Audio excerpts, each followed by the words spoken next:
समन्ता चक्रवालेषु अत्रा गच्छन्तु देवता सद्धम्मं मुनिराजस्स सुनन्तु सग्गमोक्खदं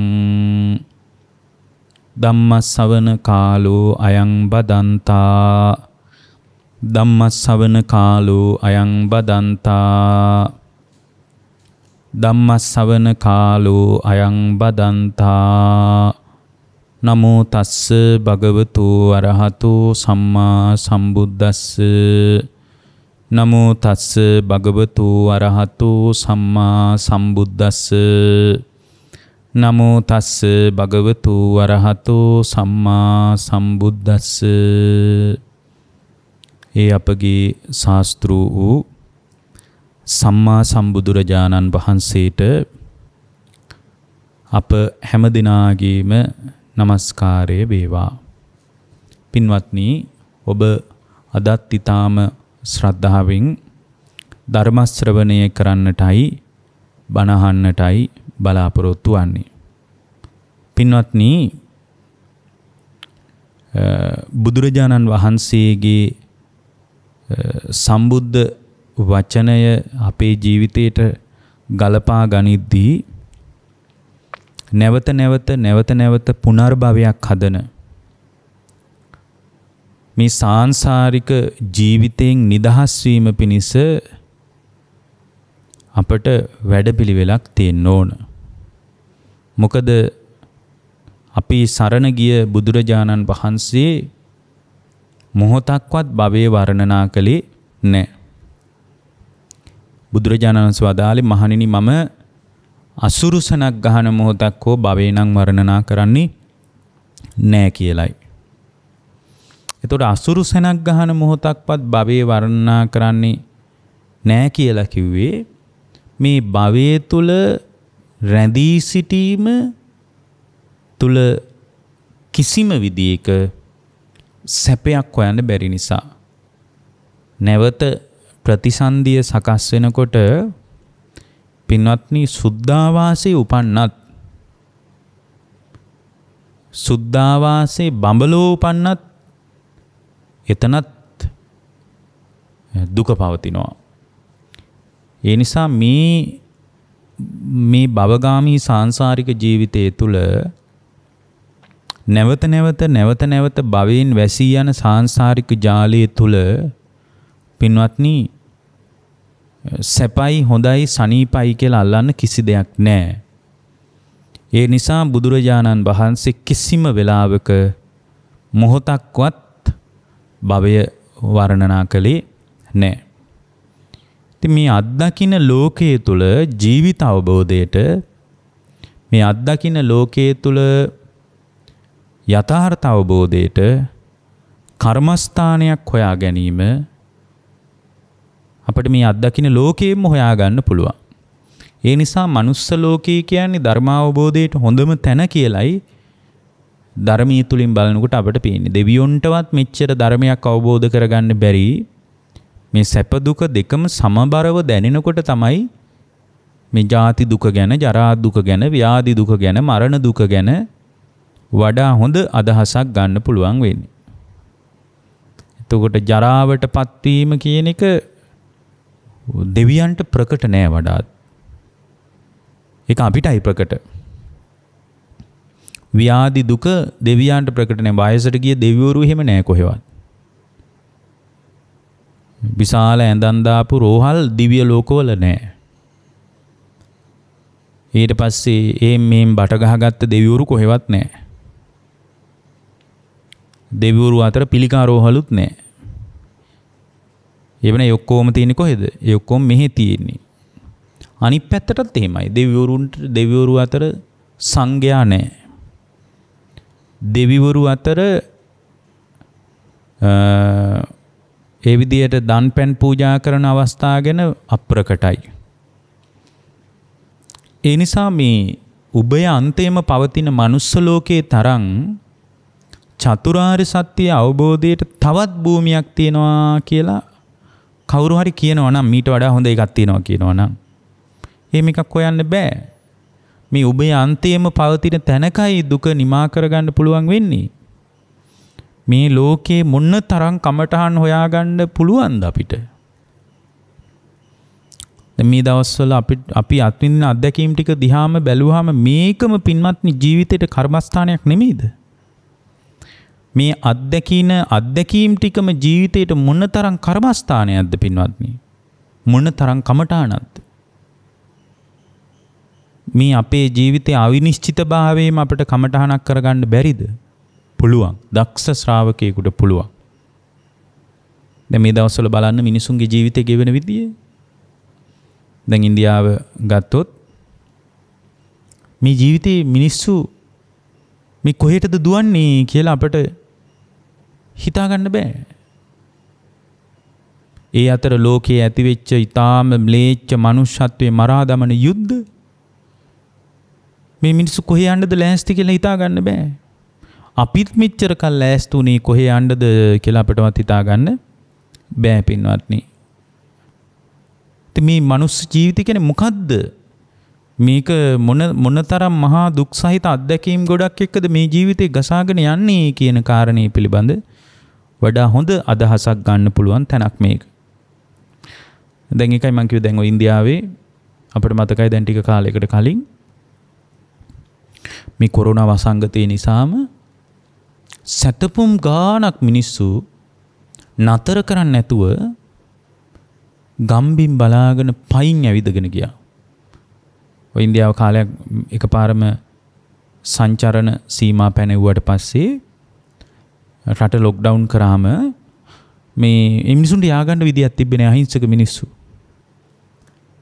ඒතකොට මේ මිනිස්සු මේ කෝච්චි පාරේ දවස් ගණන් ඇවිදගෙන ගියා. දවස් ගාණක් ඇවිදගෙන මේ මිනිස්සු ගියාම ඒ ඇවිදගෙන යන ජීවිතය තුළ ඒ කියන්නේ ඉන්දියාව විශාල රටක් සමහරලාවට මේ එක ප්‍රාන්තකින් තවත් ප්‍රාන්තයකට යන්න ඕන. එතකොට මේ කිලෝමීටර් 10ක් 15ක් නෙමෙයි. ඇවිදගෙන ගිහින් මහන්සියට මිනිස්සු එහෙම කෝච්චි පාරේ ටිකක් ඇලවුණා. අහම්බින් ආපු කෝච්චියකට මේ කණ්ඩායම යට වුණා. මම හිතන්නේ මේ කණ්ඩායමේ සැලකිය යුතු ප්‍රමාණයක් ඒ කෝච්චියට අහුණා. කෝච්චියට ඇහුවලා මැරුණා. දැන් මේකද අපි ප්‍රාර්ථනා කරපු ජීවිතේ. දැන් පහුගිය කාලේ මම දැක්කා මේවා කර්මස්ථානයක් කරගන්න පින්වත්නි. ඒතර මේක කර්මස්ථානීය කරගෙන කොහොම හරි ආයෙ නම් මෙහෙට එන්නේ නැති විදිහටම නිවිල යන්න බලන්න. ඒකට අදාළ ධර්මය අපි ඕනෑ තරම් මේ ප්‍රඥානාලිකාවෙන් දේශනා කරලා තියෙනවා. දැන් අපිට මතකයි එක්තරා වෙලාවක දැන් ටික කාලයකට කලින් මේ ඔය සමාජ මාධ්‍යවල වේගයෙන් පැතිරිලා ගියා වීඩියෝ එකක්. ඒක වෛරල් වීඩියෝ එකක් වුණා. ඒ වීඩියෝ පටය ගැන හොයලා බලනකොට තේරෙනවා එක අම්මා කෙනෙක්. ඒ අම්මට කන්න නැහැ. මම හිතන්නේ අවුරුදු 2ක විතර පොඩි ළමෙක්. ඒ ළමයාත් වඩාගෙන මේ සමහර වෙලාවට මේ බොහොම අහිංසක දුප්පත් ගම්වල මිනිස්සු ඒ මිනිස්සු තවත් තැන්වල එක ඔය කුලී වැඩවලට එහෙම නගරයට එනවා. ඒකට මේ නගරයට ආව දැන් මේ අම්මාගේ ගෙවල් තියෙන්නේ සෑහෙන දුරින් ගම තිබ්බේ. දැන් මේ වසංගතයත් එක්ක කන්න නෑ දැන්. කන්න නැති වෙනකොට ඉතින් කරගන්නම දෙයක් නැති නිසා අපේක්ෂා බංගත්වයට පත් වෙලා දැන් කරගන්න දෙයක් නැතිකමට බඩගින්න දරා ගන්න බැරුව එහෙම පාරට බැස්සා කොහොම හරි ගමට යනවා කියලා. මේ දවසකට වේලක් නිකන් රොටියක් පුච්චගෙන හරි කාලා ජීවිතේ ගැට ගහ ගන්නවා කියලා හිතාගෙනයි පාරට බැස්සේ. දැන් මේ විදියට පාරට බැහැලා මේ අම්මා Tamanගේ දරුවත් වඩාගෙන අවුරුදු 2ක විතර පොඩි පිරිමි ළමෙක්. ඒ ළමයාත් වඩාගෙන පින්වත්නි කොමාරි මේ එක කෝච්චියක් තිබ්බා. ඒ කෝච්චියට ගොඩ වුණා. කණ්ඩත් නැහැ. ඒ කෝච්චිය මොකක් හරි හේතුවකට වතුර තිබිලත් නැහැ. දැන් ඔබ දන්නවා ඉන්දියාවේ සමහර වෙලාවට මේ උෂ්ණත්වය සෙල්සියස් අංශක 45ට විතර වැඩි වෙනවා. සවන බිත්තරයක් තම්බන්න පුළුවන් ගානට උෂ්ණත්වය ඉහළ යනවා. එතකොට ඒ උෂ්ණත්වය ඉහළ ගියාට පස්සේ දැන් කෝච්චියේ තෙරපිලා මිනිස්සු. දැන් මේ අහිංසක අම්මා දැන් කිලෝමීටර් ගාණක් දුර ගෙවාගෙන ගමට යන්න ගෙදර යන්නයි කමන්නේ කැඳ ටිකක් බීලා හරි ජීවිතේ ගැට ගහ ගන්නවා කි මේ පින්වත්නි මේ මනුස්ස ජීවිතේ එහෙම එකක්. ඒ නිසා මේක ගැන කලකිරෙන්න පින්වත්නි. මේ අත්දකින්න දේවල් හොත්ත කර්මස්ථානයක් කරගන්න ජීවිතේට. ඊට පස්සේ මේ අම්මා බස් එකට මේ කෝච්චියට ගොඩ වුණා. වතුරක් නැහැ. කණ්ඩත් නැහැ දැන් වේල් කීපයක්. අර අහිංසක පුංචි ළමයි කවුරුත් දෙකක විතර මොකුත් තේරෙන්නේ නැහැ. ඉතින් මේ තෙරපිල්ලට මේ අම්මට එකපාර කලන්තයක් ආවා. මැදිවියේ ඉන්න කාන්තාවක්. කලන්තය ඇති වුණා. ඒ කලන්තයක් ආවේ මේ වතුර ටිකක්වත් නැහැ දැන් බොන්න. කන්නත් නැහැ බොන්නත් නැහැ. ඊට පස්සේ එක තැනක මේ කෝච්චිය එක තැනක නතර කළාම මේ කලන්තේ හැදිච්ච කාන්තාව අරගෙන දැන් හරි රස්නේ මේකේ. මොකද අධික උෂ්ණත්වයක්. එතකොට මේ කාන්තාව එළියෙන් තිබ්බා. එළියෙන් තියලා මිනිස්සු වතුර ඉස්සා. ඒ අම්මා නැගිට්ටේ නෑ. ඊට පස්සේ මිනිස්සු බැලුවා ටිකක් හොදිස්සි කරලා. එහෙම පින්වත්නි කෝච්චියේ මේ ගිහින්. එහෙම කෝච්චියේ මිය ගිහින්. ඊට පස්සේ ඒක නෙමෙයි දැන් මේ අන්තර්ජාලයේ හුවමාරු වුණු වීඩියෝ පට ඒක නෙමෙයි. මේ කාන්තාවගේ ශරීරයේ සම්පූර්ණයෙන් එතන ඉන්න පිරිසක් එකතු වෙලා වහනවා.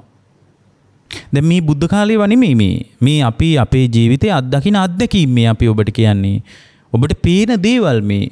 ඊට පස්සේ ශරීරයේ සම්පූර්ණයෙන් අර රෙද්දකින් වැහුවාම අර පුංචි ළමයා අර රෙද්දෙන් ඇද අතින් ඇද අර Tamanගේ අම්මාව නැගිටවන්න හදන වීඩියෝ එකක්.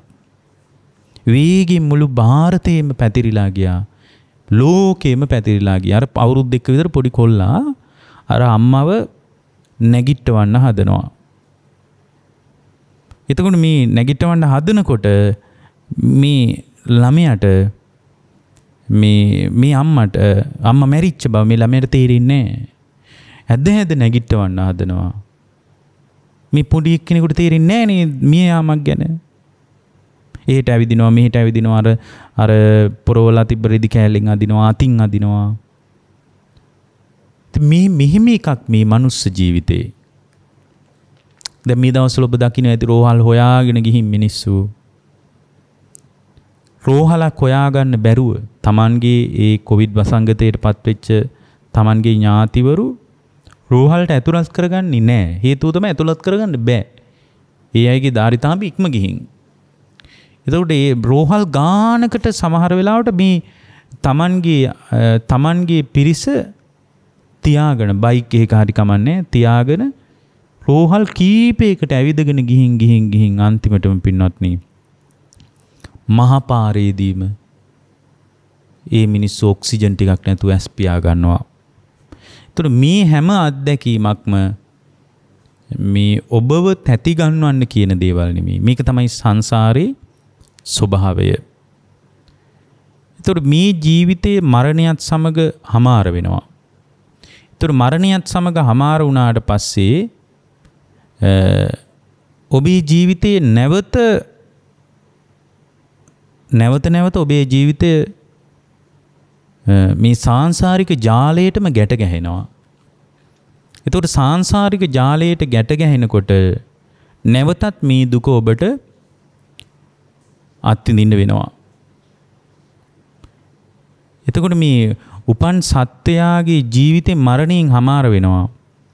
මරණයෙන් හමාර වෙනකොට පින්වත්නි මරණයත් එක්කම ඔබට උරුම වන ජීවිතය ඒ ජීවිතය තුළ මොන විදිය අත්දැකීම් වලට ඔබට මුහුණ දෙන්න වෙයිද කියලා අපට හරියටම හිතා ගන්න පුළුවන් කමක් නැහැ පින්වත්නි.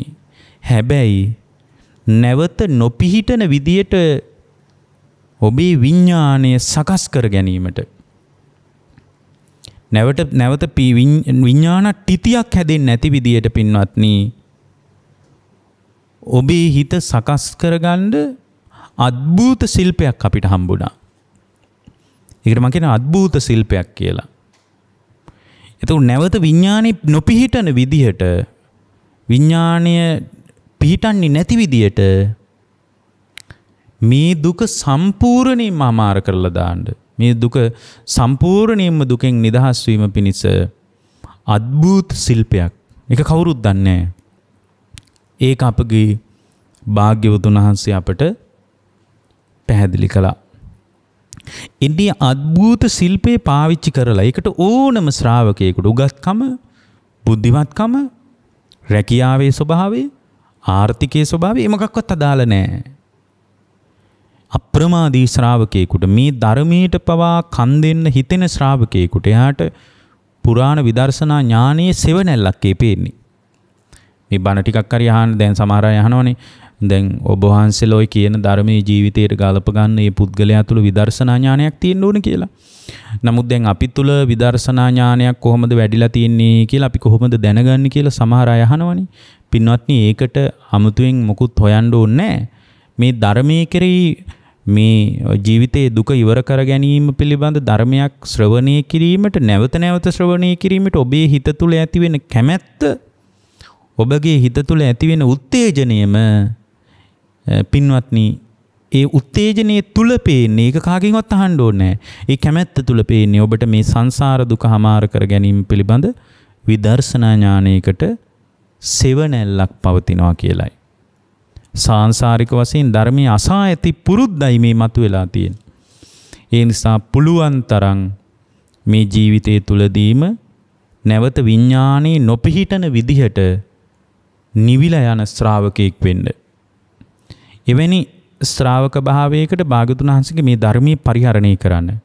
දැන් අපි අද ඔබට මේ දේශනාවෙන් වඩා උනන්දුවෙන් දේශනා කරන්නේ මේ කෙලෙස් ඇති නොවන ආකාරයට සම්පූර්ණයෙන්ම විඥානේ නිරුද්ධ කරගන්න ශ්‍රාවකයෙකුට ඒ නිරෝධය පිණිස Tamanගේ ජීවිතය හසුරුවා ගනිද්දී එයාගේ ජීවිතයේ සකස් විය යුතු ආකාරය පිළිබඳවයි. අපි මේ විඥානීය සම්බන්ධවත් Tamanගේ චිත්තසංතානයේ සම්බන්ධවත් ගොඩක් දේශනා කරලා තියෙනවා. මේ තුලිනුත් අපි යම් අදහසක් ගන්න උත්සාහ කරමු. දැන් අර එක හාමුදුරුව කෙනෙක් හිටියා. ඒ හාමුදුරන්ට ප්‍රශ්නයක් තිබ්බා. ඒ ස්වාමිනාංශට තිබ්බ ප්‍රශ්නේ තමයි මේ සතර මහා ධාතු අපරිශේෂවම නිරුද්ධ කරන්නේ කොහොමද කියලා. චත්තාරෝ මහා භූතා අපරිශේෂා නිරුජ්ජති. අපරිශේෂවම නිරුද්ධ කරන්නේ කොහොමද කියලා. ඒතර මේ හාමුදුරන්ට මේ ප්‍රශ්නේ කාගෙන්ද අහගන්න කියලා හරියට අදහසක් ආවේ නැහැ. හැබැයි මේ හාමුදුරුවෝ ටිකක් භාවනාත් කරපු කෙනෙක්. ඒතර මේ භාවනා කරපු මේ හාමුදුරුවෝ භාවනාවෙන්ම නැගිටලා ගිහින් අහලා තියෙනවා මේ පහළම ඉන්න දිව්‍ය තලයේ දෙවිවරුන්ගෙන් කොහමරි සමාපත්තියකට සමවැදිලා ගිහින් ඒ ධ්‍යාන සුවේම ගිහින් අහලා තියෙනවා මේ සතර මහා ධාතු ඉතිරි නැතුව නිරුද්ධ වෙන්නේ කොහොමද කියලා. චත්තාරෝ මහා භූතා අපරිශේෂා නිරුජ්ජති. සතර මහා ධාතු ඉතිරි නැතිව අපරිශේෂව නිරුද්ධ වෙන්නේ කොහොමද කියලා මේ අහලා තියෙන්නේ. එතකොට මේ හාමුදුරුවෝ ඒ කියන්නේ මේ හාමුදුරුවන්ට අවංක උවමනාවක් තිබිලා තියෙනවා නැවත උපතක් කරා යන්නේ නැති විදිහට සම්පූර්ණයෙන්ම නිවිලා යන්න. නැවත විඥානට්ටිතියකට යන්නේ නැතුව සම්පූර්ණයෙන් නිරුද්ධ වෙන්න උමනාව තිබිලා තියෙනවා. මොකද මේ දුක ගැන දැනගත්ත ශ්‍රාවකෙක්. මේ දුක පිළිබඳ යම් හැඟීමක් තියෙන ශ්‍රාවකෙක්. ඒතරට දෙවිවරු මූණෙන් මූණ බලාගෙන කියලා තියෙනවා අනේ හාමුදුරනේ අපි නම් ඕක දන්නේ නැහැ. හැබැයි ඔබ වහන්සේ කෝකටත් ගිහින් ওই කතාව මේ ওই කතාව සක්‍ර දේවේන්ද්‍රයන්ගෙන් අහන්න කියලා තියෙනවා. ඊට පස්සේ මේ හාමුදුරුවෝ ආයෙත් සක්‍ර දේවේන්ද්‍රයා ළඟට ගිහින් අහලා තිනවා පින්වත් දේවේන්ද්‍රය මට ප්‍රශ්නයක් තියෙනවා මොකද්ද චත්තාරෝ මහා භූතා අපරිශේෂා නිරුජ්ජති සතර මහා ධාතු ඉතිරි නැතිව නිරුද්ධ වෙන්නේ කොහෙද කියලා. ඒ වෙලාවේ අර හාමුදුරුවන්ට සක්‍ර දේවේන්ද්‍රයා කියලා තියෙනවා ස්වාමීන් වහන්සේ මාත් නම් ඕම එකක් දන්නේ නැහැ. මම ওই වගේ එකක් නම් අහලා නැහැ. ඔබ වහන්සේ පුළුවන් නම් මට උඩින් ඉන්නවා මේ යාමේ කියන දිව්‍ය ලෝකේ සුයාම දිව්‍ය පුත්‍රයාගෙන් පොඩ්ඩක් අහලා බලන්න.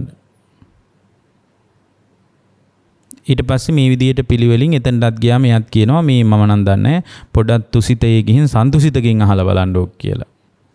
ওই විදියට අහගෙන ගිහින් මේ හාමුදුරුවන්ට අන්තිම දිව්‍ය තලයේ වෙච්ච. කියන්නේ ඉහළම තියෙන දිව්‍ය තලයට ගිහින් අහනවා. එහෙ ඉන්නේ මේ පහළ දිව්‍ය තලයෙන් කියලා තියෙනවා හාමුදුරුවෝ අපි නම් ඔහොම එකක් දන්නේ නැහැ. පොඩ්ඩක් ගිහින් අහන්න පරිනිම්මිත වසවර්තිනෝ වසවර්ති දිව්‍ය පුත්‍රයා කියලා කෙනෙක්. පොඩ්ඩක් ගිහින් ওই කතාව අහලා බලන්න. යා නම් දන්නවා ඇති මොකද යා පිටත් වඩා සිවුම් කායිකයි කියලා තියෙනවා. එතකොට අර හාමුදුරුවෝ ගිහින් එතනට ගිහින් අහලා තිනවා වසවර්ති දිව්‍ය පුත්‍රයාගෙන් දේවේන්ද්‍රය මේ සතර මහා ධාතු අපරිශේෂව නිරුද්ධ වෙන්නේ කොහොමද කියලා අහලා තිනවා. එතකොට අර මේ වසවර්ති දිව්‍ය පුත්‍රයා කියලා තිනවා හාමුදුරුවනේ අපිත් නම් ඔහොම එකක් දන්නේ නැහැ. ඔබ වහන්සේ පොඩ්ඩක් ගිහින් මේ මෙතනින් නම් දිව්‍ය තල වලින් නම් ඔබ වහන්සේට ප්‍රයෝජනයක් වෙන්නේ නැහැ. ඔක දන්නව නැති මම දැනගන්න ඕන. මාත් දන්නේ නැහැ ඔහොම එකක්. ඔබ වහන්සේ ගිහින් පොකටත් මහා බ්‍රහ්මයාගෙන් අහන්න කියනවා. ඒතර මහා බ්‍රහ්මයා විශාල බ්‍රහ්ම පිරිසක් පිරිවරාගෙනලු හිටියේ. ඉතින් මේ හාමුදුරුවෝ තවත් හොඳට සමාධිය හදාගෙන එහෙම උන්වහන්සේ ඉතින් හොඳට භාවනා කරපු කෙනෙක් නැත්තම් එහෙම දෙවිවරුත් එක්ක ගනුදෙනු කරන්න බෑනේ. එහෙම ගිහින් බඹලොවට ගිහින් මහා බ්‍රහ්මයාගෙන් ওই කතාව ඇහුවලු. මේක තියෙන්නේ කේවට්ට සූත්‍රයේ. මහා බ්‍රහ්මයාගෙන් ඇහුවලු පින්වත් මහා බ්‍රහ්මයේ මම මේ ආවේ මට තියෙනවා ප්‍රශ්නයක්. එතකොට මහා බ්‍රහ්මයා කිව්වලු ආන්දුරනේ අහන්න මමනේ මේ ලෝකෙ මැව්වේ මම තමයි ලෝකේ කර්තෘවරයා. මමයි ලෝකේ නිර්මාතෘවරයා. ඉතින් මම දන්නේ නැති දෙයක් තියෙන්න බෑනේ. ඉතින් ඒ නිසා ඔබ වහන්සේ අහන්න ඕන දෙයක්. එතකොට කියලා තියෙනවා මේ මහා බ්‍රහ්මය චත්තාරෝ මහා භූතා අපරිශේෂා නිරුජ්ජති. සතර මහා ධාතු අපරිශේෂවම නිරුද්ධ වෙලා යන්නේ කොහොමද කියලා අහලා තියෙනවා. එතකොට අර මහා බ්‍රහ්මයාට ටිකක් පස්සට ගියාලු. ඒ කියන්නේ එකෙන් තේරෙනවා එහෙනම් එයාත් ඒක හරියට දන්නේ නෑ කියලා. ඊට පස්සේ අර බ්‍රහ්ම පිරිසත් හිටියලුනේ. මේ හාමුදුරනේ මම තමයි මේ ලෝකේ මැව්වේ මමයි ලෝකේ කර්තෘ උපන් සත්වයාගේ පීතෘවරයා මමයි කියලා මේ මහා බ්‍රහ්මයා ඕක කියද්දී ආයෙත් ওই කතාව කියද්දේවලු නෑ මම ওই වහන්නට නෙමෙයි ආවේ මට තියෙනවා ගැටලුවක්. සතර මහා ධාතු ඉතිරි නැතුව නිරුද්ධ වෙන්නේ කොහොමද කියන කතාව දැනගන්නයි මං ආවේ. මට ඒ කතාව කියන්න. හාමුදුරනේ මමයි ලෝකෙ මැව්වේ ඕකම කියනවලු. එතකොට අර හාමුදුරුවෝ ඊළඟ වතාවෙත් අහනවා නේ මට තියෙන ගැටලුව මෙන්න මේ ගැටලුවයි කියලා අහනකො ලෝකෙ මැව්වේ කවුද? ඒව මට අදාළ නැහැ කියනවා. ඒවා ඔබගේ කතාවෙන් ඇති ඒව මට අදාළ නැහැ කියනවා. මට තියෙන ගැටලුව තමයි සතර මහා ධාතු අපරිශේෂව ඉතිරි නැතුව නිරුද්ධ වෙන්නේ කොහෙද? එහෙම අහනකොට අර හාමුදුරුවන්ගේ අතින් අල්ලගත්තා කියනවා මේ. අතින් අල්ලගෙන එහෙම පැත්තකට එක් කරන ගියාලු. දැන් කවුද මේ එක් කරන ගියේ? මහා බ්‍රහ්මයා.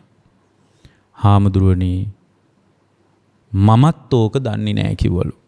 හාමුදුරුවනේ ඇයි මෙහෙට ආවේ?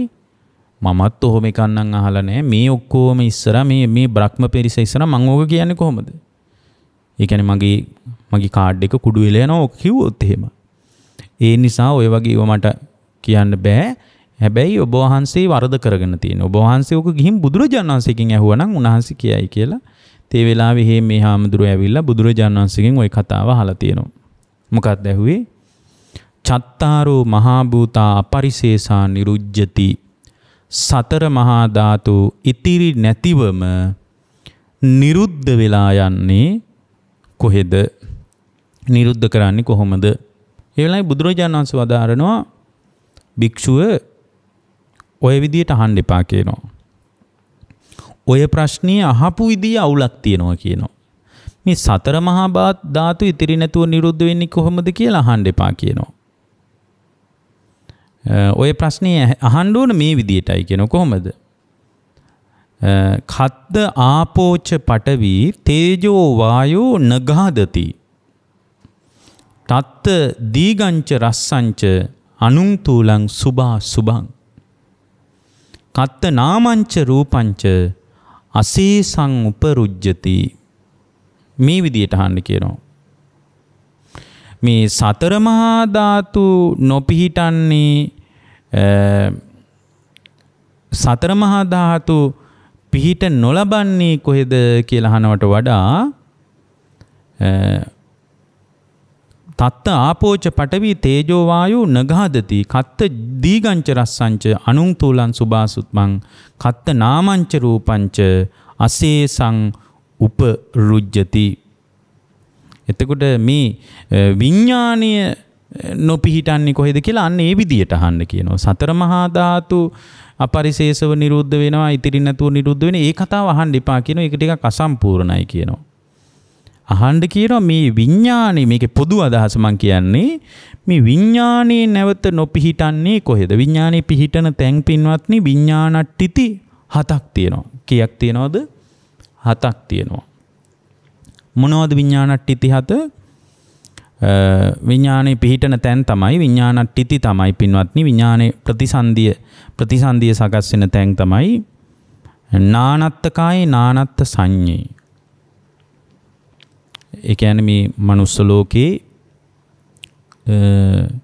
දිව්‍ය තලවල ඊට පස්සේ නානත්තකායේ ඒකත්ත සංඤේ. ඊට පස්සේ ඒකත්තකායේ නානත්ත සංඤේ. ඒකත්තකායේ ඒකත්ත සංඤේ. ඊට පස්සේ අරූපාවචර බ්‍රහ්ම ලෝක 3ක් පෙන්නනවා. නේව සංඥා නා සංඥායතනෙ හැර. මොකද නේව සංඥා නා සංඥායතනෙ මෙතන අරගෙන නැහැ. මොකද නේව සංඥා නා සංඥායතනෙ විඥානේ ප්‍රකට නැහැ. ඔන්න ওই ටික තමයි විඥානේ පිහිටන තැන්. විඥානේ පිහිටන තැන්. එතකොට මේ ධර්මයේ තුල විඥානේ නොපිහිටන ශ්‍රාවකෙක් වෙනවා නම් විඥානේ නොපිහිටීම පිණිස පින්වත්නි ඒ පුද්ගලයා තුල ඇති කරගන්න ඕන ස්වභාවය පිළිබඳ අපි ධර්මයේ තුලින් විමසලා බලන එක වැදගත්. එතකොට මේ ධර්මයේ තුලින් දැන් අපිට මෙතන වැදගත්ම කාරණේ තමයි කෙලෙස් නැවත නැවත බුද්ධ ශ්‍රාවකයේ ජීවිතේ කෙලෙස් ඇති නොවන ආකාරයට සම්පූර්ණයෙන් විඥානයේ නිරෝධය ඇති වෙලා නැවත විඥානට්ටිතියකට නොයා විඥානට්ටිතියකට යන්නේ නැතුව සම්පූර්ණයෙන්ම මේ කෙලෙස් මලකඩ කෙලෙස් දුක කෙලෙස් වලින් ඇවිලිච්ච ජීවිතයේ නිදහස් වෙන විදිහයි අපිට දැන් මෙතන ඊටාම වැදගත් කාරණේ වෙන්නේ. මොකද මේ චුතිය සහ ප්‍රතිසන්දි අතර දෝලණය වෙන එක අපිට ලෝකයේ 아무තු දෙයක් නෙමෙයි. හැමදාමත් අපි චුතියයි ප්‍රතිසන්දියයි අතර දෝලණය වෙවි තමයි මේ සංසාර ගමනේ ආවේ. ඔකට ලස්සන දේශනාවක් තියෙනවා අග්ගප්පසාද සූත්‍රය කියලා.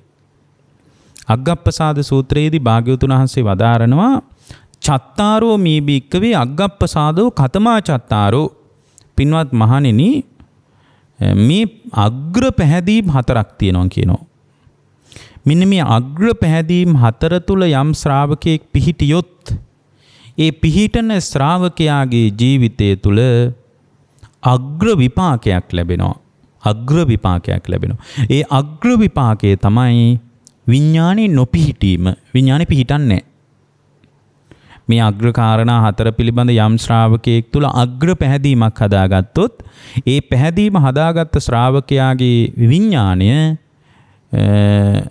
අපපතිට්ඨිතයි පිහිටන්නේ. තවත් තැනක විඥානේ පිහිටන්නේ විඥානේ නිරුද්ධ වී යනවා. අපපතිට්ඨිතයි. ඒ විඥානේ අනිදස්සනයි. ඒ විඥාණයට නැවත පැලවෙන්න නැවත විඥාණය සකස් වෙන්න ආහාරයක් සැපෙන්නේ නැහැ. මොකද මේ විඥානීය ප්‍රතිසන්දියක් ලැබුවොත් ඒ ප්‍රතිසන්දියක් ලැබෙන විඥානීය තුල ඊට අනුව පින්වත්නි නාම රූප සකස් වෙනවා.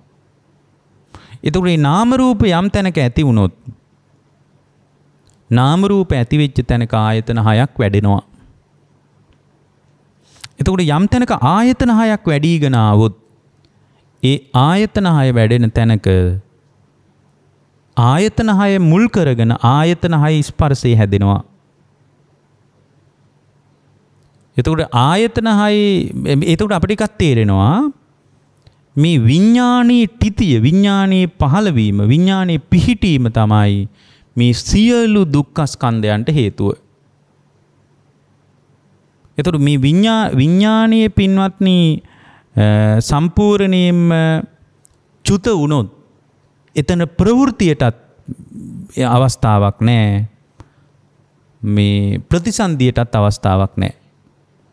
එතකොට ප්‍රතිසන්දියට හෝ ප්‍රවෘත්තියට විඥානයේ පැමිණීමයි බලපාලා තියෙන්නේ.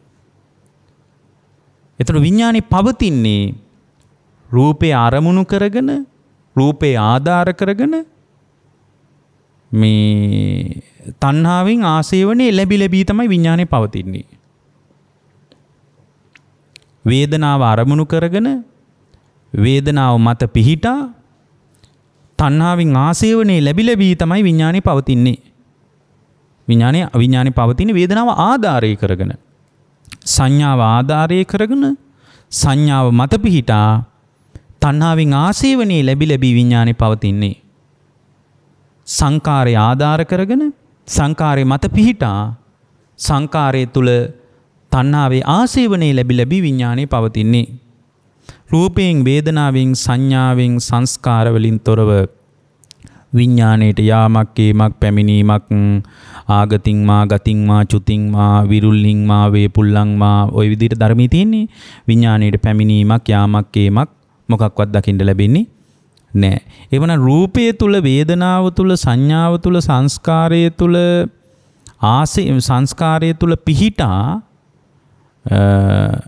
ඊට පස්සේ ඒ මත ගොඩනැගෙමින් මේ විඥානේ වැඩෙනවා නම් පින්වත්නි විඥානේ යම් තැනක මේ පහළවීමක් නැත්තම් විඥානේ යම් තැනක පහළවීමකින් තොරව ප්‍රතිසන්දියක් හෝ ප්‍රවෘත්තියකට අවස්ථාවක් නැහැ. ඔකට අර මහා නිදාන සූත්‍රය අපි මේ ප්‍රඥානාලිකාවෙන්ම මහා නිදාන සූත්‍රය පැහැදිලි කරද්දී අපි ওই ගැන පැහැදිලි කරලා තිනවා දීර්ඝ විස්තරයක්. මොකද බුදුරජාණන් වහන්සේ මතක් කරනවා ආනන්ද හැමදුරන්ට ආනන්ද විඥානයේ පැමිණීමකින් තොරව නාම රූප වැඩෙයිද කියලා අහනවා. එතකොට විඥානයේ පැමිණීමකින් තොරව නාම රූප වැඩෙන්නේ නැහැ. නාම රූප නැත්තම් ආනන්ද එතන කලලයක් වැඩෙයිද අහනවා. ආයතන 6 වැඩෙයිද අහනවා. ආයතන 6 වැඩෙන්නේ නැහැ කියනවා. නොහේතම් බන්තේ. එතකොට ප්‍රතිසන්දියටත් බලපෑවේ විඥානයක පැමිණීම විඥානික පිහිටීම. ඊට පස්සේ බුදුරජාණන් වහන්සේ ඒකම අනිත් පැත්තෙන් අහනවා ප්‍රවෘත්තියට බලපාන විදිහ. මේ පැවැත්මත් විඥානයේ මත තමයි මේ පැවැත්ම තීරණය වෙලා තියෙන්නේ. උපන් දරුවෙක්ගේ ඊට පස්සේ ඔක ගැබ ඇතුලේදීත් බුදුරජාණන් වහන්සේ විස්තර කරනවා ඒ පහළ වෙච්ච විඥානයේ යම් වෙලාවක චුත වුණොත් විඥානේ බැහැර වුණොත් ඒ විඥානේ බැහැර වෙච්ච තැනක ආනන්ද එතන නාම රූප කියලා දෙකක් වැඩේ දහනවා. නොහේතම් බන්ති නාම රූප වැඩෙන්නේ නැහැ. නාම රූප නැත්තම් ආනන්ද ඒ ගැබ ඇතුලේ නාම රූප ප්‍රත්‍යයෙන් ආයතන 6 වැඩේ දහනවා. නොහේතම් බන්ති. එහෙමනම් නාම රූපත් ආයතන 6ත් මේ ආයතන 6ටත් ප්‍රත්‍ය වෙලා තියෙන්නේ මොකද්ද? හේතු වෙලා තියෙන්නේ. හේතු වෙලා තියෙන්නේ විඥානයක පිහිටීම. ඊට පස්සේ ප්‍රවෘත්තියට බලපාන විදිහ කියනවා ආනන්ද යම් දරුවෙක් උපන්නට පස්සේ ඒ දරුවා තුල ඒ දරුවාගේ ජීවිතය තුල යම් වෙලාවක ආනන්ද ඒ විඥානේ පිට වුණොත් ඒ උපන් දරුවාගේ විඥානේ පිට වුණොත් ඒ විඥානේ පිට වෙච්ච පුද්ගලයා තුල නාම රූප වැඩෙයිද කියලා අහනවා. නොහේතම් බන්ති නාම රූප නැත්තම් ආයතන 6 වැඩෙයිද අහනවා. නොහේතම් බන්ති. එවනම් ප්‍රවෘත්තියත් පිහිටා තිබෙන්නේ විඥානේ පිහිටීම මත. එතකොට මේ දේශනාවට අනුව අපිට පේනවා ප්‍රතිසන්දියටත් ප්‍රවෘත්තියටත් දෙකටම විඥානයක පිහිටීම බලපානවා.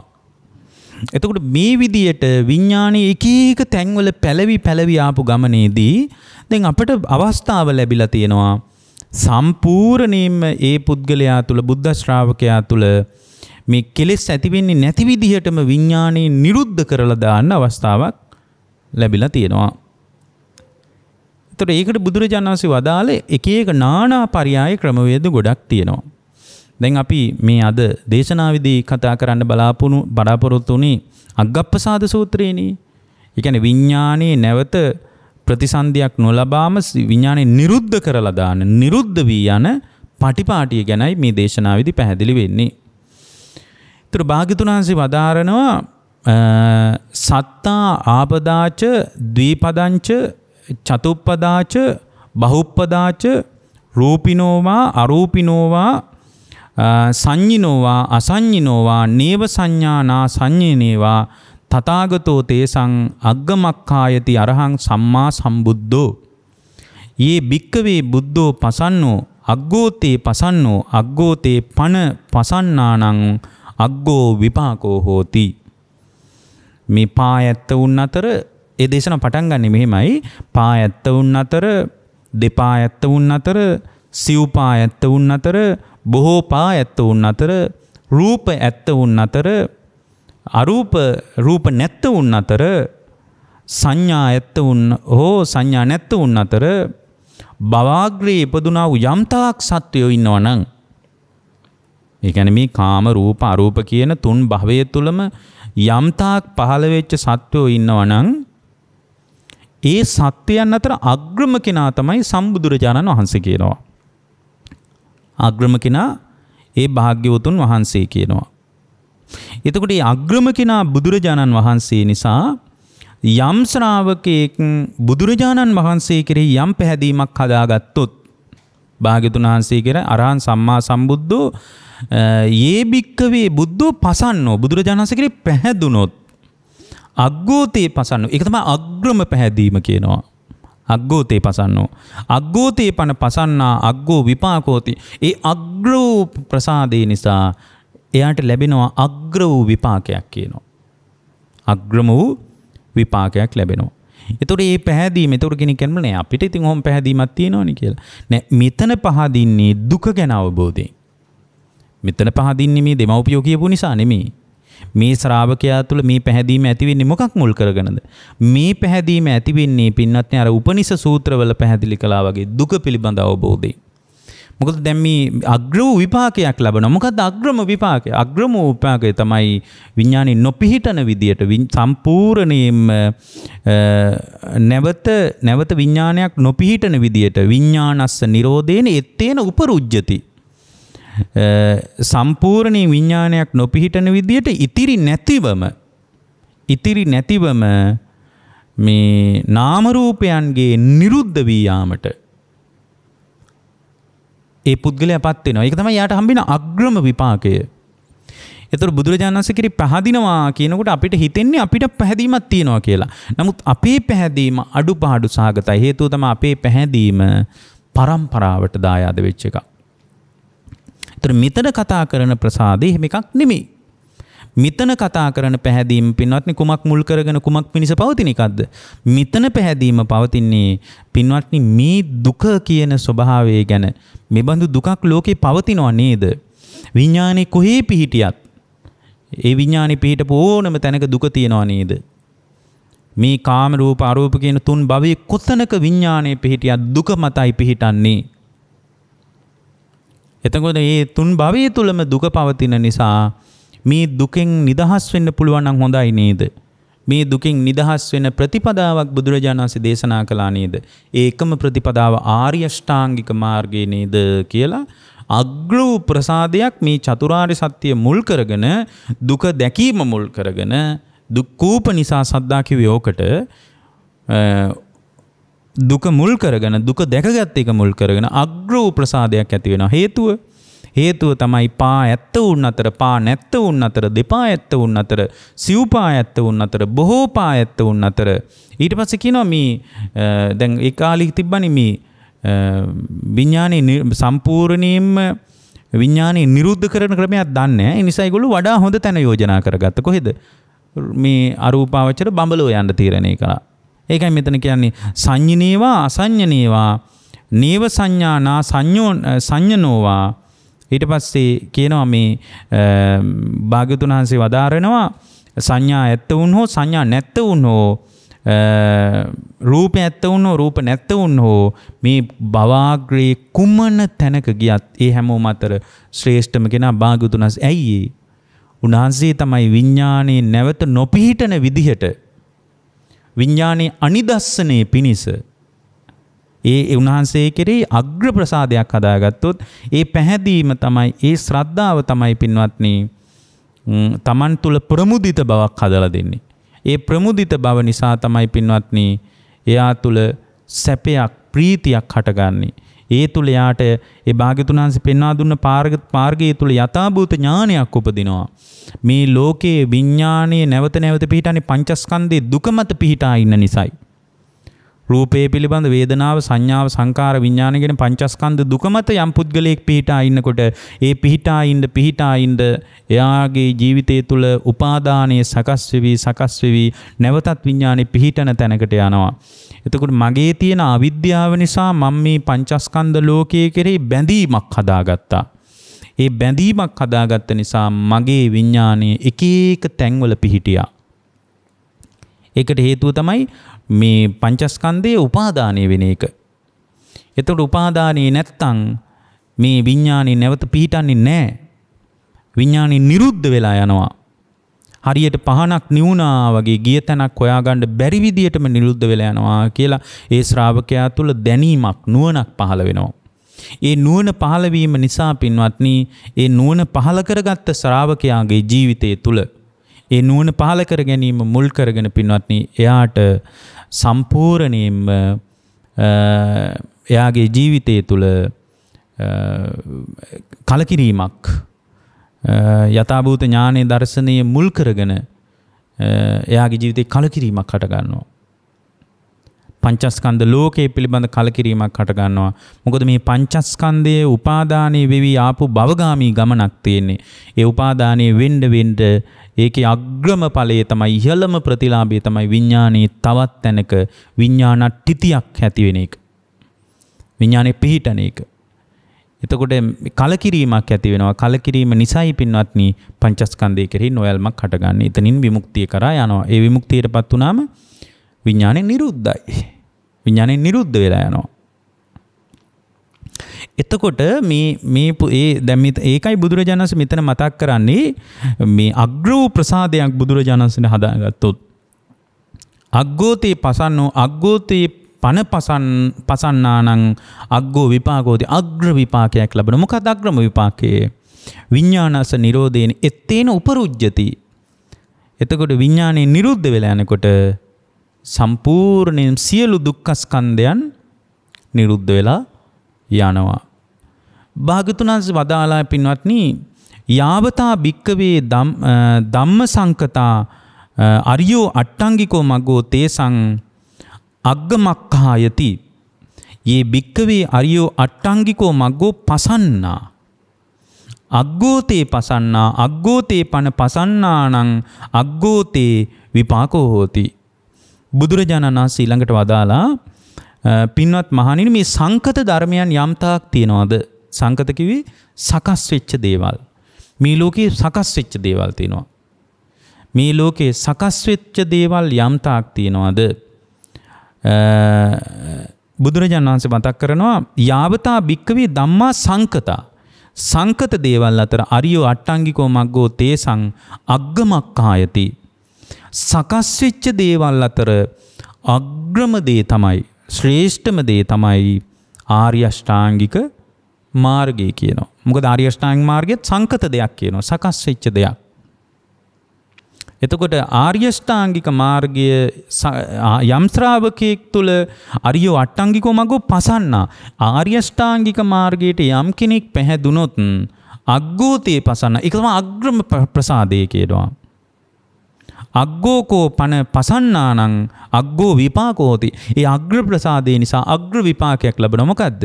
ඒ අග්‍රම විපාකය තමයි ඒ ප්‍රසාදයේ තුල ඒ ශ්‍රාවකයාට විඥානේ නැවත විඥානට්ඨිතියක් කරා නොයන විදියටම දුක ඉවර කරගන්න පාරට වැටුණා කියන එකයි. එහෙමනම් නැවත විඥානය නැවත පැල නොවන විදියට ජීවිතේ සකස් වෙනවා නම් ඒ සකස් වීමට මොකද්ද උදව්ව? ඒ පාර තමයි ආර්ය අෂ්ටාංගික මාර්ගය. ඇත්තටම ආර්ය අෂ්ටාංගික මාර්ගයත් අපි කතා කරන පිළිවෙලට වඩා වෙනස් විදියටයි මේක දකින්න ඕන. ආර්ය අෂ්ටාංගික මාර්ගයේ සම්මා සතිය, සම්මා සමාධිය, සම්මා වායාමයේ කියන මේ තුන්වැදෑරුම් වූ අනුග්‍රහය පළවෙනියෙන් ඇති කරගත්තට පස්සේ ඒක මුල් කරගෙන සම්මා දිට්ඨිය උපදිනවා. එතකොට සම්මා සතිය ඇති කරගත්තට පස්සේ යා තුළ සම්මා සමාධියක් උපදිනවා. දැන් මේ තමයි සම්පූර්ණයෙන් විඥානට්ඨිතියකට නොයා විඥානස්ස නිරෝධේන විඥානේ නිරුද්ධ කරලා සම්පූර්ණයෙන්ම අපරිශේෂවම ශේෂයක් නැතුව ඉතිරි නැතුවම නිරුද්ධ කරලා දාන විදිය. එතකොට සම්මා සතිය හදාගෙන සම්මා සතිය තුළින් සම්මා සමාධිය උපදව ගන්නවා. එතකොට සම්මා සමාධිය තුළ යා යථාභූත ඥානයක් හදා ගන්නවා. මොකද්ද? සම්මා සමාධියෙන් තමයි දකින්නේ මේ සියලු සංස්කාර ධර්ම හටගෙන නිරුද්ධ වෙනවා. මේ පංචස්කන්ධ ධර්ම සියල්ලම ඇතිවි නැතිවි යන දේවල්. මේකේ මේ ආත්මයක් සත්වයක් පුද්ගලයෙක් විදිහට දකින්න විදියක් නැහැ. මේ සියලු ධර්ම ඇති වෙච්ච තැනම නැති වෙලා යන දේවල් කියලා සම්මා සමාධියෙන් තමයි පැහැදිලිව දැක ගන්න ලැබෙන්නේ. එතකොට මේ පැහැදිලිව දැක ගන්න සම්මා වායාමය වීරිය අවශ්‍යයි. ඒ සම්මා වායාමයේ තුල තමයි පින්වත්නි නූපන් කුසලයේ උපද්දවල දෙන්නේ.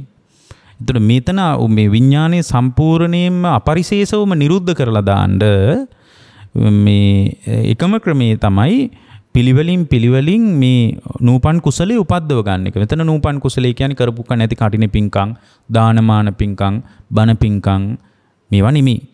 මෙතන නූපන් කුසලයේ කියලා කියන්නේ සෝතාපන්න වීම කියන්නේ ආර්ය ශ්‍රාවකයෙකුට නූපන් කුසලයක්. එතකොට සෝතාපන්න වෙච්ච කෙනාත් සම්පූර්ණයෙන්ම විඥානේ පිහිටීමෙන් නිදහස් වෙලා නැහැ. හැබැයි යාට වාසියක් තියෙනවා. යාගේ විඥානේ කැමැති තැන්වල පැලවෙන්නේ. කැමැති තැන්වල විඥානක්තිතියක් හැදෙන්නේ නැහැ. සෝතාපන්න වෙච්ච කෙනාගේත් විඥානේ පිහිටනවා. හැබැයි එයාගේ විඥානේ කැමැති තැන්වල පිහිටන්නේ නැහැ. හේතුව තමයි එයාගේ විඥානයත් අනිදස්සන විඥානයක් නෙමෙයි. එයාගේ විඥානයත් නොපිහිටින විඥානයක් නෙමෙයි. එයාගේ විඥානය පිහිටනවා. හැබැයි සෝතාපන්න වෙච්ච කෙනාගේ විඥාණයෙන් තමයි සෝතාපන්න වෙච්ච ශ්‍රාවකයාගේ විඥානේ පිහිටියාට විඥානයේ ඕන තැන්වල පැලවෙන්න රුකුල දෙන්නේ සක්කාය දිට්ඨිය. විඥානේ කැමැති තැන්වල පැලවෙන්න රුකුල දෙන්නේ කොහෙද? විඥානට්ඨිතියට නානත්ත් සංඥාව තුල හරි ඒකත්ත් සංඥාව තුල හරි ආකින්චඤ්ඤායතනිය තුල හරි විඥානංචායතනිය තුල හරි මේ කොහේ හරි විඥානට්ඨිති හතින් කොත්තන හරි විඥානේ පැලවෙන්න රුකුල දෙන්නේ පින්වත්නි සක්කාය දිට්ඨියෙන්. එතකොට මේ සක්කාය දිට්ඨියෙන් රුකුලක් දැන් මෙතන හම්බෙන්නේ නැහැ. ඒ නිසා විඥාණයට පිහිටන්න තියෙන අවස්ථාව හරිම පටුයි. පොඩි සීමාවක් තියෙන්නේ. මොකද සක්කාය දිට්ඨියෙන් තමයි ඉන්ධන ටික හදලා දෙන්නේ කැමැති තැනක ගිහින් නැවත පිහිටන්න. දැන් මෙතන සෝතාපන්න වෙච්ච කෙනාගෙත් විඥානක් තිතියක් තියෙනවා. විඥානේ පිහිටනවා. හැබැයි කැමැති තැන්වල පිහිටන්න සක්කාය දිට්ඨිය එතන නැහැ. ඒ නිසා දැන් පිහිටන්න තියෙන සීමාවක් තියෙනවා. එතකොට දැන් මෙන්න මේ පරයයන් අපි ඒක හොඳට තේරුම් ගන්න අවශ්‍යයි පින්වත්නි. එතකොට මේ පරයයන් අපි මේක තේරුම් ගන්නකොට නූපන් කුසලයේ කියලා කියන්නේ දැන් මේ අපි කතා කරන්නේ විඥානයේ සම්පූර්ණයෙන්ම නිරුද්ධ වන ආකාරය. එතකොට නිරුද්ධ කරලා දානවා නම් සෝතාපන්න වෙච්ච ශ්‍රාවකයාට සකදාගාමි වීමයි නූපන් කුසලයේ. සකදාගාමි වෙච්ච ශ්‍රාවකයාට අනාගාමි වීමයි නූපන් කුසලයේ. අනාගාමි ශ්‍රාවකයාට අරහත්වයයි නූපන් කුසලයේ. සාමාන්‍ය අශෘතවත් පෘථග්ජනයෙකුට ශ්‍රුතවත් ආර්ය ශ්‍රාවක භාවය කියන්නේ නූපන් කුසලයක්. එතන ඒකයි මේ සම්මා වායාමයේ කියලා කතා. එහෙම නැතු මේ ආර්ය අෂ්ටාංගික මාර්ගය ශ්‍රේෂ්ඨම මාර්ගයේ අග්‍ර විපාක තියනවා කියලා මේ කටපාඩම් කරගෙන හිටියන මොකක්වත් වෙන්නේ නැහැ. මෙතන සම්මා වායාමයෙන් නූපන් කුසලයේ උපද්දව ගන්න තල්ලුව දෙනවා. මෙතන නූපන් කුසලයේ කියලා කියන්නේ පින්වත්නි ආර්ය මාර්ගයේ තුල ඒ තමන් නොලබපු ඉහළ ආධ්‍යාත්මික ප්‍රවේශය. එතකොට සම්මා වායාමයෙන් ඒකට තල්ලුව දෙනවා. සම්මා සතිය හදාගෙන සම්මා සමාධි උපදවාගෙන පංචස්කන්ධය තුල මේ මම හිතන විදිහේ සාරයක් නැහැ හටගෙන නිරුද්ධ වෙන ස්වභාවයක් තියෙන්නේ කියලා දැක්ම හදා ගන්නවා. ඒක සම්මා සමාධියෙන් තමයි දකින්නේ. ඔය සමාධි භාවනා වගේ සූත්‍ර බලනකොට ඒක තේරෙනවා. මෙන්න මේ තුන ඇති වුණාම සම්මාදිට්ඨිය පහළ වෙනවා. සම්මාදිට්ඨිය පහළ වෙනකොට සම්මාදිට්ඨිය පහළ වෙච්ච ශ්‍රාවකයා තුල තමයි සම්පූර්ණයෙන් මාර්ග සම්මාදිට්ඨිය ඉපදෙලා ඵල සම්මාදිට්ඨිය ඇති වෙලා නැවත විඥාණයෙන් නොපිහිටන විදිහටම සම්පූර්ණයෙන්ම නිරුද්ධ වෙලා යන්නේ. එතකොට සීලෙන් අනුග්‍රහය හදලා දෙනවා. ඊතුරු ආර්ය අෂ්ටාංගික මාර්ගයේ අංග 4ම සීලයටයි සම්බන්ධ. සම්මා සංකල්පය හෝ සම්මා වාචාව හෝ සම්මා කම්මන්ත හෝ සම්මා ආජීවය හෝ මේ 4ම සීලයටයි සම්බන්ධ. එතකොට මේ 4ෙන්ම තල්ලුව හදලා දෙනකොට එයාට සම්පූර්ණයෙන් මේක නිරුද්ධ කරලා දාන්න අවස්ථාවක් ලැබෙනවා. ඒකයි භාගතුන් වහන්සේ වදාළේ මේ සංකත දේවල් අතර අග්‍රම දේ තමයි අග්‍රම දේ සම්පූර්ණයෙන්ම දුක හමාර කරගන්න ශ්‍රාවකයෙකුට ඒ දුක නිමා කරගන්න විඥානි නැවත නොපිහිටන විදිහට දුක හමාර කරලා දාන්න එයා පාරට බැහැ ගන්න. ඕක තමයි පාර.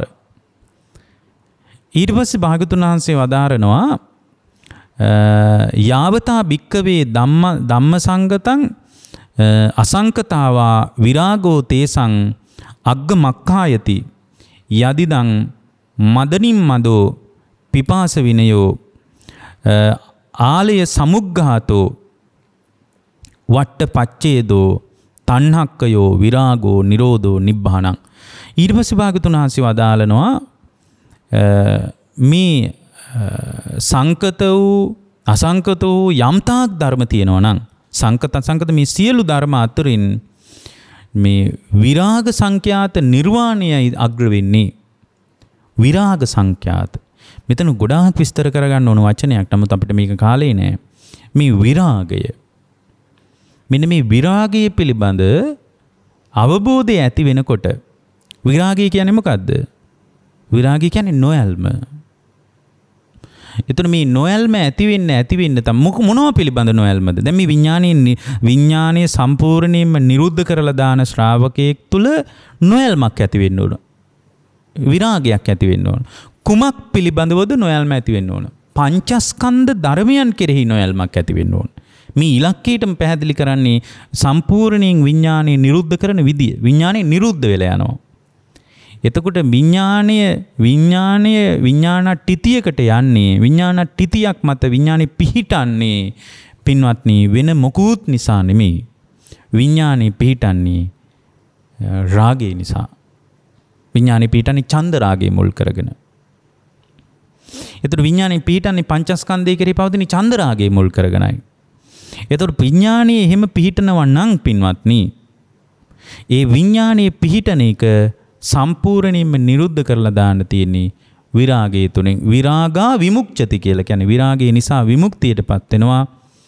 විමුක්තියටපත් වෙච්ච නිසා විමුක්තියටපත් වීම මුල් කරගෙන විමුක්ති ඥානයක් උපදිනවා.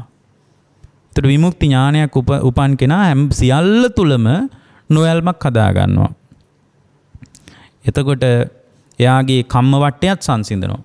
එතකොට මේ විඥානට්ඨිතියක් ඇති වෙන්නේ විඥානයේ නැවත ප්‍රතිසන්දිය ලබන්නේ කම්ම වට්ටය මුල් කරගෙන. විපාක වට්ටය මුල් කරගෙන. එතකොට මේ කර්ම වට්ටයයි මේ සියල්ල තුලම නිරුද්ධ වීම දකින්නකොට සියල්ලම හටගෙන සියල්ලම නිරුද්ධ වෙනවා කියන පරයයන් දකින්නකොට එයාගේ කම්ම වට්ටේ බිඳිලා යනවා. එයාගේ විපාක වට්ටය මරණයත් එක්ක බිඳිලා. එතනම සියල්ල තුල නිරෝධය මේ ජීවිතයේ දැක්කත් පින්වත්නි අතීතයේ පුනර්භවයක් හදලා දුන කර්මයක් පවතිනවනේ. දැන් මේ සියල්ලම හටගෙන සියල්ලම නිරුද්ධ වෙනවා කියන දැක්ම දකිනවා. ඒ දැක්මට ආවට පස්සෙත් ඒ ආපු ශ්‍රාවකයා තුලත් පින්වත්නි විපාක වට්ටේ ක්‍රියාත්මකයි. විපාක වට්ටේ සම්පූර්ණයෙන් හමාර වෙන්නේ මරණයත් එක්ක. ඒතර රහතන් වහන්සේටත් සමහර දුක් ඇති වෙන්නේ ඒකයි. සම්පූර්ණයෙන් විඥානේ නිරුද්ධ කරලා තියෙන්නේ. නමුත් ඒ අතීතයේ පුනර්භවයේ හදලා දුන්න කර්ම ශක්තිය ක්‍රියාත්මක වෙනවා. ඒ කර්ම ශක්තිය ක්‍රියාත්මක වෙන නිසා විඥානේ නිරුද්ධ කරලා නමුත් ඒ කම්ම වට්ටේ ක්‍රියාත්මක වෙන නිසා විපාක වට්ටේ ක්‍රියාත්මක වෙන නිසා උන්වහන්සේට එක එක ලෙඩ වලටපත් වෙනවා විවිධ ආබාධ වලටපත් වෙනවා. නමුත් පින්වත්නි මේ පංචස්කන්ධ ලෝකයේ කෙරෙහි නොයල්මටපත් වුණාම විරාගය ඇති කරගත්තාම ඒ විරාගයේ සම්පූර්ණයෙන්ම Tamanගේ ජීවිතෙන් අත්දැක්කාට පස්සේ මේ සියලු පංචස්කන්ධ ධර්ම තුල හටගෙන නිරුද්ධ වෙන ස්වභාවයක් තියෙන්නේ. හටගෙන නිරුද්ධ වෙන දෙයකට ඇලිච්ච නිසා තමයි මගේ විඥානයේ කැමැති තැන්වල පිහිටියේ. මගේ විඥානයේ කැමැති තැන්වල පිහිටියේ. විඥානස්ස නිරෝධේන එත්තේන උපරුජ්ජති. විඥානයේ නිරුද්ධ කරලා දාන්න බැරි වුණේ මේ පංචස්කන්ධ ලෝකයේ කෙරෙහි රාගයෙන් බැඳිච්ච නිසා, ඇල්මක් ඇති කරගත්ත නිසා. මොනවද මේකේ ඇල්මක් හදාගන්න තියෙන්නේ? එතකොට පංචස්කන්ධය පිළිබඳ ඊටාම පළල් දැනුමක් තියෙන කෙනෙකුට තමයි විඥානය නිරුද්ධ කරන්න පුළුවන්. එතකොට මේකේ මොනවද ඇලෙන්න තියෙන්නේ? මොනවද බැඳෙන්න තියෙන්නේ?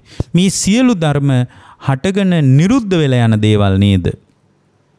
මේ පංචස්කන්ධ මේ ලෝකේ යම් දෙයකට තණ්හා කරා නම්, යම් දෙයක් උපාදානය කරගත්තා නම්, යම් දෙයකට මගේ හිත බැඳිලා ගියා නම්, මම එළිය දෙයක් බැඳුනා, එළිය දෙයකට තණ්හා කළා, එළිය දෙයකට රාගය ඇති කරගත්තා කියලා හිතුවට මගේ අවිද්‍යාව නිසා, මගේ පංචස්කන්ධයේ කෙරෙහිම නේද මගේ ඇල්මක් හටගත්තේ. එළිය රූප තණ්හා හෝ, ශබ්ද තණ්හා හෝ, ගන්ධ තණ්හා හෝ, රස තණ්හා හෝ, පොට්ටබ්බ තණ්හා හෝ, ධම්ම තණ්හා හෝ ඇති වෙනවා කියලා මම හිතුවට, මේ රූපයන් කෙරෙහි මගේ තණ්හාවට නිමිත්තක් හෙව්වට ඇත්තටම මම තණ්හා කළේ මගේම පංචස්කන්ධයට නේද? එතකොට මේ මගේම පංචස්කන්ධය කියන්නේ ඇත්තටම රූපේ නිසා සුඛාස්වාදයක් ඇති වෙනකොට ඇත්තටම පින්වත්නි රූපයට අපි තණ්හා කරාට මම තණ්හා කරන්නේ මා තුළ ඇතිවෙච්ච සුඛාස්වාදයටයි. මා තුළ ඇතිවෙච්ච සුඛාස්වාදයටයි තණ්හා කරන්නේ. එතකොට මෙන්න මේ විදියට මේ ලෝකයේ අවිද්‍යාවෙන් අල්ලගත්ත නිසා පංචස්කන්ධ ලෝකයේ කෙරෙහිම මා තුළ ඇති වුණ රාගය නිසා, කැමැත්ත නිසා, ඇල්ම නිසා තමයි සම්පූර්ණයෙන් මේ විඥානි නැවත පිහිටෙමින් නැවත හෙට මෙහෙට දෝලණය වෙමින් ගලාගෙන ගියේ. ඒතර මේ නොඇල්ම දුරු කරගත්තොත්, යම් ශ්‍රාවකයෙක් තුළ මේ නොඇල්ම ඇති කරගත්තොත්, ඇල්ම දුරු කරගත්තොත්, මොනවා පිළිබඳ ඇල්මද? පංචස්කන්ධයේ කෙරෙහි ඇල්ම දුරු කරගත්තොත්, ඒ විරාගය මුල් කරගෙන නිබ්බාන කියන ස්වභාවය අත්දකින්න ලැබෙනවා පින්වත්නි. ඒතකොට ඒක ගැන පළල් අවබෝධයක් හදාගන්න, ඇල්ම නිසා මේ දුක සකස් වෙවි අතීතයේත් ආපු විදිය, මේ රාගය ඇති වුණොත් පංචස්කන්ධ ධර්මයේ කෙරෙහි ඡන්ද රාගය ඇති වුණොත් නැවතත් අනාගතයටත් මේ දුක සකස් වෙන විදිය අපිට පින්වත්නි කල්පනා කර නුවණින් විමසා බලන්න පුළුවන්. ඒ බලනකොට පින්වත්නි විරාගයක් ඇති වෙනවා, නොඇල්මක් ඇති වෙනවා. එතකොට මේ නොඇල්මක් ඇතිවීම නිසාම පින්වත්නි ඒ නොඇල්ම මුල් කරගෙන පින්වත්නි එයාගේ ජීවිතය තුළ දුක හමාර වෙන්න පටන් ගන්නවා. ඒ පංචස්කන්ධ ලෝකයෙන් නිදහස් වෙන්න පටන් ගන්නවා. ඒ පංචස්කන්ධ ලෝකයෙන් නිදහස් වෙච්ච උත්තමයා තුළ පින්වත්නි ඒ සියල්ල තුළම නොඇල්මක් හට ගැනීම මුල් කරගෙන සම්පූර්ණයෙන්ම සියලු කෙලෙසුන්ගෙන් නිදහස් වීමක්. සියලු කෙලෙසුන්ගෙන් නිදහස් වීම නිසා පින්වත්නි විඥානයේ නැවත පිහිටන්ට ඉන්ධන සිඳිලා යනවා. විඥානයේ නැවත පිහිටන්ට තියෙන ඉන්ධන ටික සිඳිලා යනවා. සීති භූතෝ, සීතල වෙලා යනවා. Tamanගේ ජීවිතේ කෙලෙස් වලින් ඇවිලිච්ච ජීවිතේ සීතල වෙලා යනවා. නිබ්බුතෝ, සම්පූර්ණයෙන් මෙයාගේ ජීවිතේ මේ විරාගයේ මුල් කරගෙන එයාගේ ජීවිතේ නිවීමක් හට ගන්නවා. සුඛ පටිසංවේදී, මිබඳු මේ පංචස්කන්ධ ලෝකයක් කෙරෙහි මම නොඇලුනා නේද, මගේ ඇල්මක් නෑ නේද කියලා සැපයක් ඇති වෙනවා.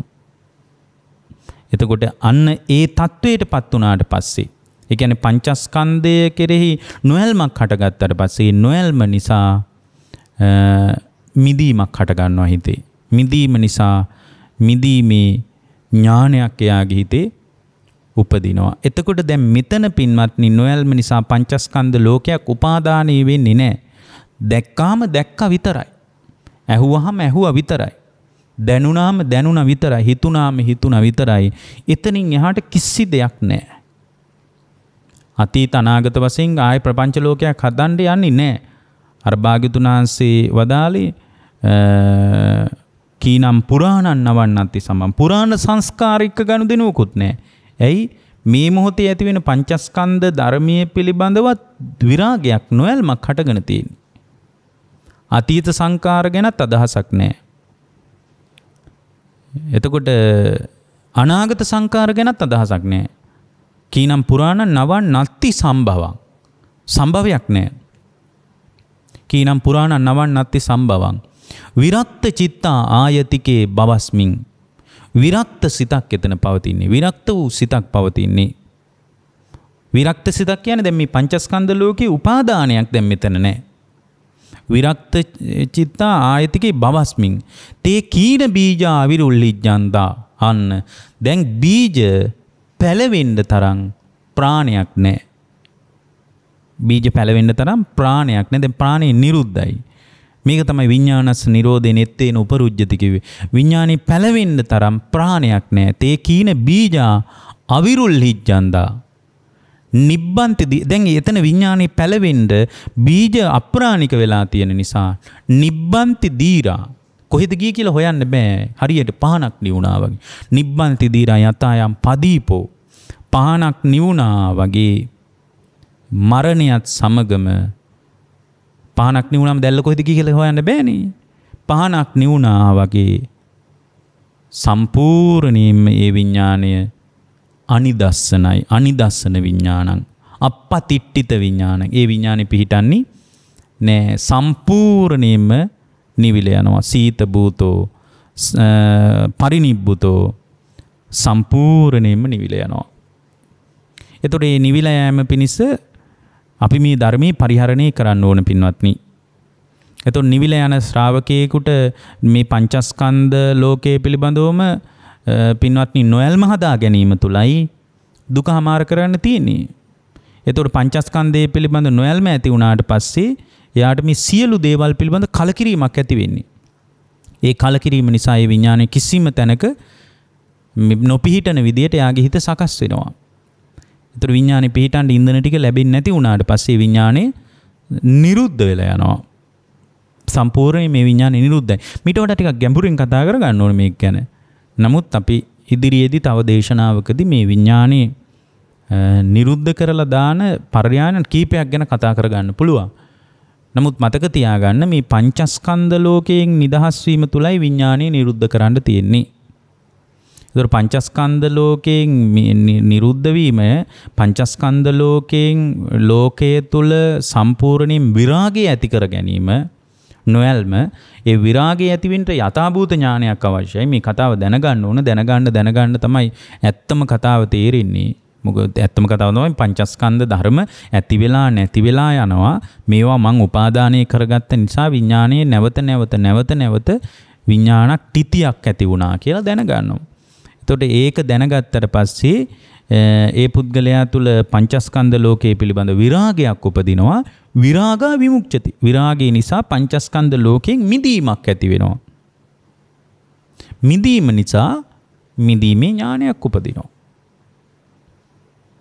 එතකොට මේ මිදීමේ ඥානයක් උපන්නට පස්සේ යාගේ දුක සම්පූර්ණයෙන්ම හමාර වෙලා යනවා.